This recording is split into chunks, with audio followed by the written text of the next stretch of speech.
Hello everyone, তো আজকে আমি বানাবো পোলাও। তো পোলাও বানানোর জন্য আমি কি নিয়েছি একবার দেখে নাও।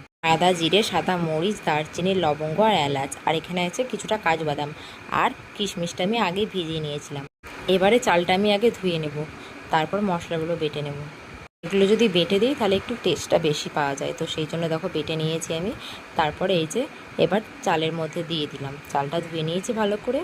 এবার এর মধ্যে একে একে সব দিয়ে দেবো, তেজপাতা, এই যে কিশমিশ, স্বাদ মতো লবণ আর হলুদ। আর হ্যাঁ, এখানে আমি কিন্তু কোনো ফুড কালার ইউজ করিনি, তো তোমরা যদি চাও তাহলে ইউজ করতেই পারো।